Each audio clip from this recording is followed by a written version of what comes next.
O'zbekiston kuchini belgilab bermaydi. Kim yutsa ham, yutmasa ham u bundan ustun degan fikr bo'lmaydi. Hech kimda kelishib olamiz. Eronlik hamkasblarimiz bilan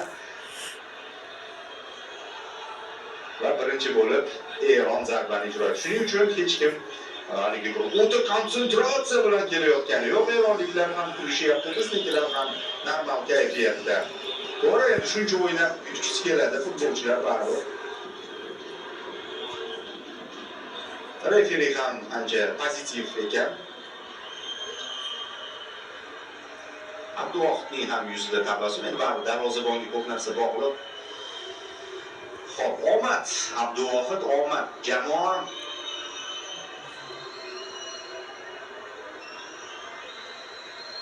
O'zbekiston ishtirokidagi penaltilarni odatda bir hayiqib ko'ramiz, chunki bizga penaltilar har doim ham omad keltirmaydi. Qizgan holatlarimiz ko'proq. Bu safar hech qanday hayajonsiz ko'ramiz. Shu tomoni yaxshi. Nima masala bu yerda? Nega tepmayapti?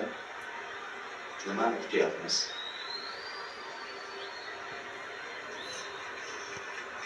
Bu 90 daqiqa. Hujum futbol kutdik jamoalardan, lekin ular taktik futbol namoyish etishdi. Mana endi penaltilar aktiv jarayon. Abduvohid ketdi. Birinchi zarbani qaytar va omad bilan boshlaylik. Nuravkan to'p oldida zarba yo'llandi. Abduvohid topgandek edi. Mana. Salgina, ozgina yetib bordi. Ozgina.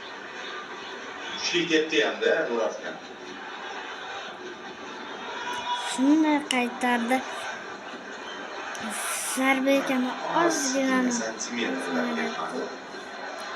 Bizdan Eldor Shomurodov boshlab beradi. Eldor ekan. Penaltidan foydalana olmagandi.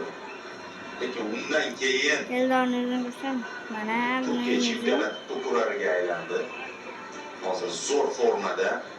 Turkiyaning ayni vaqtdagi eng yaxshi hujumchisi bo'lib turibdi. Agar fakt bo'yicha gapiradigan bo'lsa. Shu yerda ham mana hozir hal qilish kerak. Beyran bankga qarshi. Eldor zarba. Ishonchli. Xotirjam. Молодец. Va ayyorona zarba. Eldor ortiqcha emotsiyasiz. Nega? Chunki u jamoaga ko'rsatish kerak. Hammasi normal ketyapti. Nazorat ostida.